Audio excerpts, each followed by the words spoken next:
Hey guys, it's Kane here. Welcome back to another episode of Day in the Life here at Bavarian Rennsport. Today's episode, we're going to be kicking things off by diagnosing the Lamborghini Aventador, diving deep into what makes these supercars tick. Next up, we got a Rolls-Royce in here for a full brake job because even the finest luxury cars need top-notch stopping power. And to wrap things up, we'll be performing a carbon cleaning on the Volkswagen GLI to keep things running smooth and strong. Stay tuned for all the action and make sure you like and subscribe.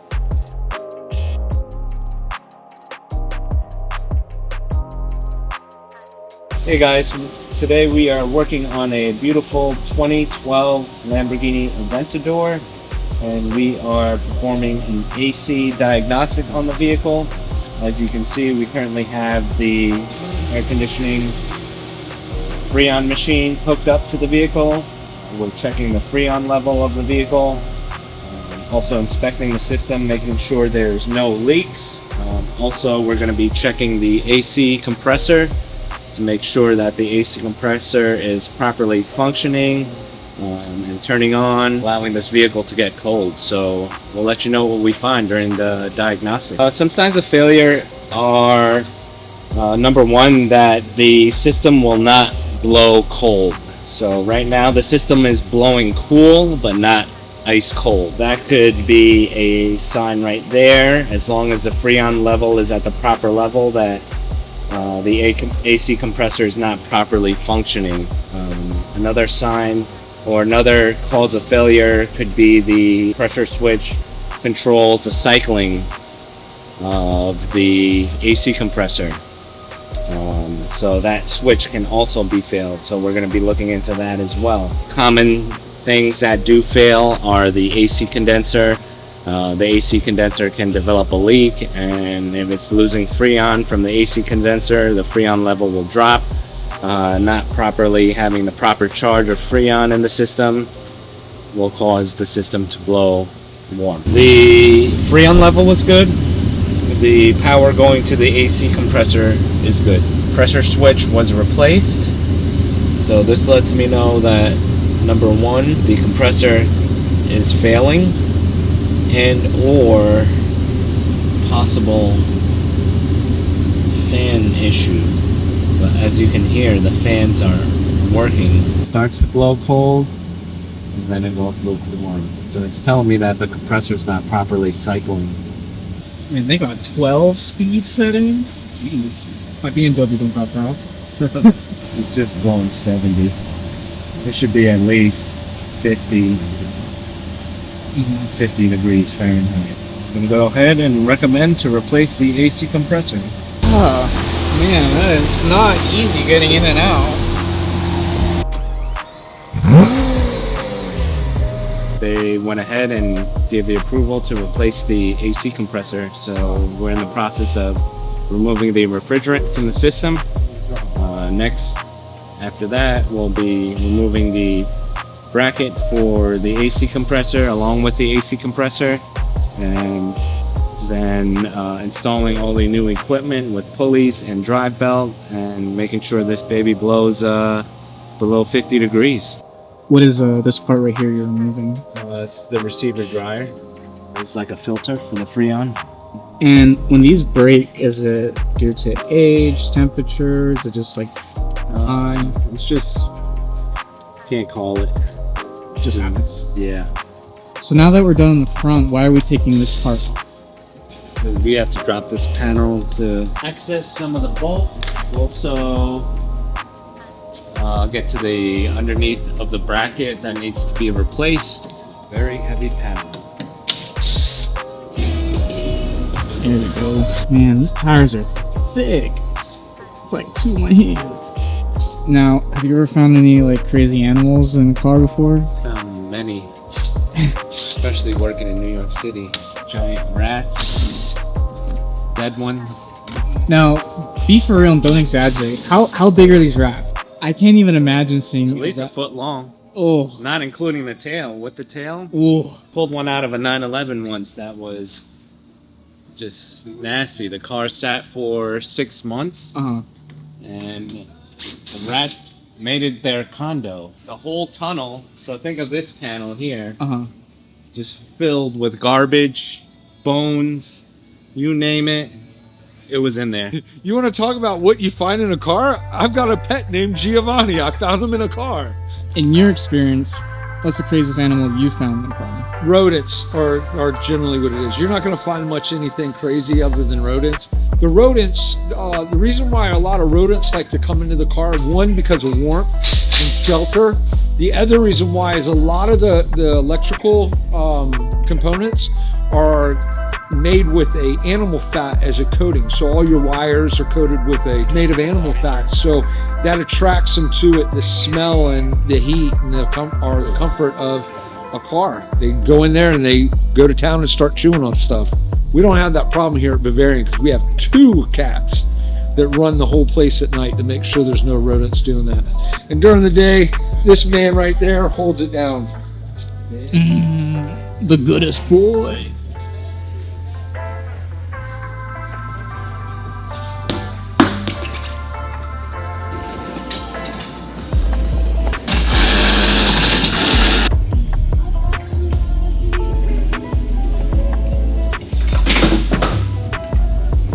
Let's go.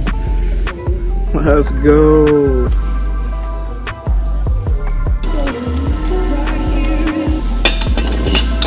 I need you to lift that and hand it to me. Just very carefully, yeah. Okay. I gotta drop this thing in. I want the bolts to fall out. Like that? Yeah. You just hold that one in while I tilt it up. If it didn't weigh a gazillion pounds, It'd be so much easier. it would be so much easier.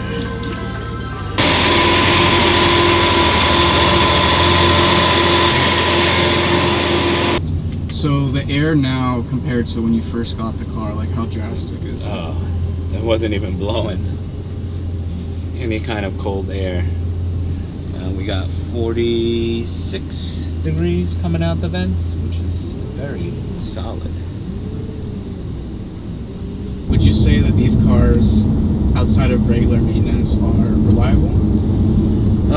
For the most part, yeah. I mean, I haven't had any experience with major breakdowns on these vehicles, but I've also haven't seen them go above, you know, 40, 50,000 miles. Because usually they're very low mileage cars. Given this car is a 2012 with 7,842 original miles. These cars are very happy above 100 miles an hour. That's like their zone. It's their walking pace, Yeah. you could say. Absolutely.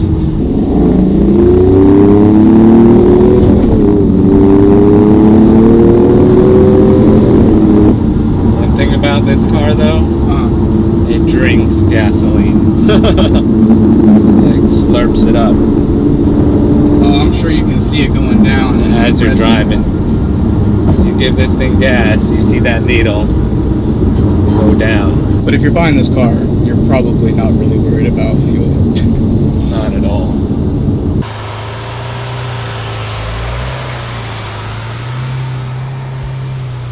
Hey guys, this is Brandon with Media Made Fresh. Are you enjoying this video? Would you like content like this for your business? Send us an email or visit us at MediaMadeFresh.com and let's make your media fresh. We're seating the new brake pads. Now for those who don't know, what does that mean? So essentially when you get new brake pads and rotors, sometimes the rotors have a coating on it. So what you want to do is remove that coating with the new brake pads. God forbid when the client picks up, they need to do a panic brake or need to stop very quickly with brand new brakes. Sometimes it takes a little bit for them to break in. So what we do is we take the vehicle on a road test and make sure that the brake pads are properly bedded onto the rotor. Now, when you do brakes and rotors, do you guys ever apply any creams to the brakes? No. In certain instances where clients complain of brake squeak or squeal, there is a specific compound that we use to quiet down the brake pads, which is an anti-squeak, anti-squeal compound. Normally I'll just usually do a 6-mile road test, and that's enough to ensure that the brakes are properly operating. Would you say these cars are pretty reliable? For the most part, yeah. Most of them aren't driven much, so every one that comes low mileage, but this one in particular, the guy drives it. You know, he has 41,000 miles on the vehicle, so it's definitely driven well, which is good for the car. And honestly, for 40,000 miles, this interior still looks amazing. I mean, It's very clean. you don't feel bumps. You don't feel. These cars are made for Wafting. luxury. Do these use regular suspension or like magnets? This one has air ride, so it's equipped with air suspension. Like, can you ride the car all the way debagged? Like lowered? No. You know what I mean? No. Okay. It'll force you back up? Correct. Yeah, you could damage suspension and components if you ride too low. Now, this car does have a V12 in it. Would you say this is a fast car, per se? It definitely, for the size and the mass of the vehicle, it definitely has some get up and go. So, you know, just for the sheer size of it, it's just a massive car. But that it does move. Now, when you're doing these drives, do you do any like kind of hard braking at all, or? Not hard braking. You want to do about medium force braking, and that's what allows the brake pad to bed to the new rotors. Now, what are the intervals for changing brakes and then rotors? It all depends on the driver's condition, the driving habits on the client. Whether it's with highway cars, you can go very, very far in between brake services. But vehicles that are driven locally and constantly stop and go, that's when you wear your brakes out. City drivers tend to wear their brakes a lot faster than people that commute long distances. And what about rotors? Rotors are always in our shop replaced with the brake pads. We never just slap a new set of pads onto old rotors, because the rotors develop a lip and they could prematurely wear your new brake pads. And he's got what? He's like 22s? 24s. Jeez. Yeah, that also adds the wear factor on your braking system. It makes it reduces the life of the brake pads because you're carrying that much additional weight.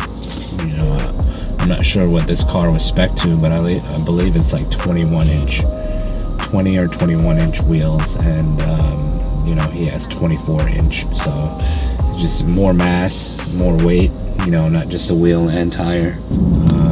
I've been working on cars since I was 17, so 25 years working on cars. Hi, this is Dara with Media Made Fresh. Thanks for tuning in. If you like the video that you're watching today and the content that we're sharing with you, or if you're looking for a new full-service marketing agency, check us out, MediaMadeFresh.com. The part that I am going to be cleaning, because as you can see, I'm trying to move it and it's really tight. What's the interval to get this job done? It all depends on your driving habits. I don't even know if I want to clean this or I want to recommend a new one. Now, why is that? Because the way this is moving, it's very notchy. It should be smooth like butter. Yeah. Look. Oh my. See that? Oh my gosh. So. Dude, this car is going to have so much better gas mileage. Oh yeah. And perform better. Yeah. This is the reason why it's failing, because this is barely moving. Does he need the carbon cleaning too? Yes, sir.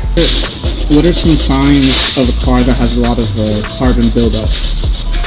You start to get poor fuel mileage, and you may develop a check engine light for your intake runner. City driving and stop and go, you're more prone to have carbon buildup, because you're not getting the proper flow through the intake to push this stuff out of the exhaust.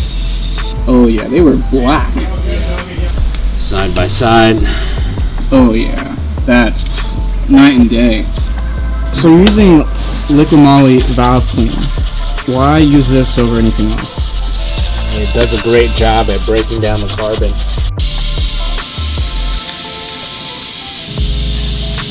Valve stem, you can see the back of the valve.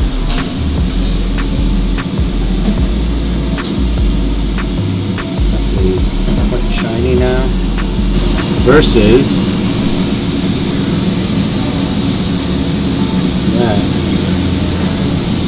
Yeah, definitely. Digectron on a regular basis, at least once a month, will prevent you from having to open up the intake and perform carbon cleaning every 60, 80, 90, 100,000 miles.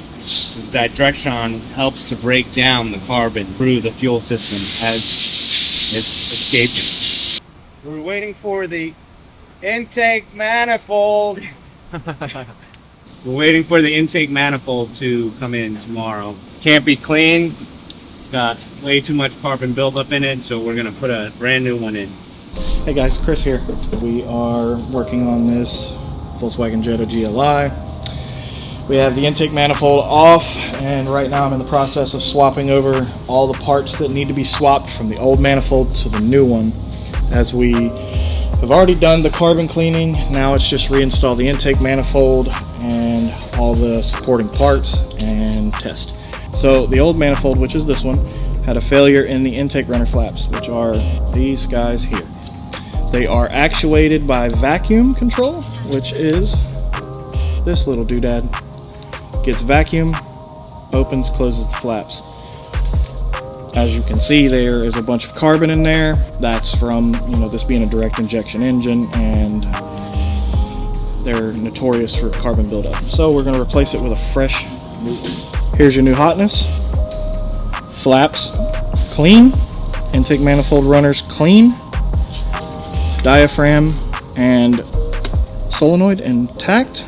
We are going to put the throttle body on, then we're going to put this bad boy in the car. Trying to clean all the pitting and corrosion off of the sealing surface. Something I do to make sure when it's old like this and it has corrosion and pitting, make sure that it makes a good seal. So Chris, I know we're doing the job on this Jetta today, but what other kinds of cars have this similar issue where the carbon needs to be cleaned out periodically? That's a great question, Brandon. Any newer vehicle with direct injection and versus port injection, where the injectors are spraying into the cylinder head directly onto the pistons versus port injection where they're spraying on the valves, they're going to be faced with carbon buildup issues. And it's basically from exhaust gases or oil that is being passed back through the intake manifold from this being a closed system. Having an intercooler and a turbo, it's going to be affected more. So your BMWs with N20s, N55s, even the N54 engines were afflicted with it. The N63s have issues with it. The S63s have issues with it. Not as bad as the inline sixes and the 4 cylinders, but they do face it. Most Volkswagen Audis are faced with it if they're equipped with the TSI or the EA888. It's pretty common. Mercedes also has issues with it. We don't see a lot of carbon cleanings on Mercedes, but they are afflicted by it.